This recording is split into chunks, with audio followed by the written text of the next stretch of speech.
ဆိုဗီယက်မင်္ဂလာပွဲမှာဝုံမရွှေကိုမတွေ့ရဘဲဆင်ရွှေရတနာရောင်းဆိုင်ကြီးမှာတော့ပွဲတက်လာခဲ့တာကြောင့်ပရိသတ်တွေစီအားပြောခံနေရတဲ့ကဲပရိသတ်ကြီးတို့၏အရွယ်နေမလိုက်အောင်ခုကျဒီနုပြိုလာပနေစေဖြစ်တဲ့မင်းသမီးတလက်ကတော့ထဲစိတ်အကယ်ဒမီရမင်းသမီးတလက်ဖြစ်သူဝုံမရွှေပဲဖြစ်ပါရီကနုပညာလောကမှာထိတံမင်းသမီးတလက်ဖြစ်နေပေမဲ့လည်းအခြားသောနုပညာမောင်နှမတွေနဲ့ကတော့ဆက်ဆံရေးပြည့်နေတာမျိုးမရှိနေခဲ့ပါဘူးအနုပညာမောင်နှမတွေဖြစ်ကြတဲ့ငွေစင်တို့တွေ့ရလဲပြီးခဲ့တဲ့ရက်ပိုင်းအတွင်းမှာချိတ်ချိတ်တိုးလုံးနဲ့ပရိသတ်တွေနဲ့ခန်းနာမင်္ဂလာဆောင်ခဲ့ပေမယ့်တယောက်ပွဲတက်လာတာကိုတော့ဘယ်သူမှမတွေ့ခဲ့ကြပါဘူး။ဒါပေမဲ့လည်းရုပ်ရှင်ဇာတ်ကားတွေရိုက်ကူးထားတာကိုနားပေးထားတဲ့တယောက်တော်ဝင်စိန်တိုင်းကြီးရဲ့ပွင့်လင်းပွဲကိုလာရက်လုံးနဲ့ဝစ်စုံတွေနဲ့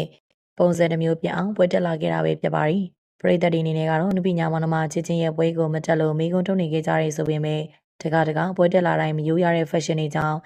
ရဲ့လာကိုအော်ချနေကြတာပဲဖြစ်ပါရီ။ဆိုတော့ပရိသတ်ကြီးအနေနဲ့ရောတယောက်ပရိသတ်တွေထင်နေကြသလိုမျိုးတကယ်ပဲနုပညာမောင်နှမတွေနဲ့ပြည်လည်မှုမရှိဘူးဆိုတာဟုတ်မဟုတ်ခံမှန်းပြီးသွားကြပါအောင်ရှင်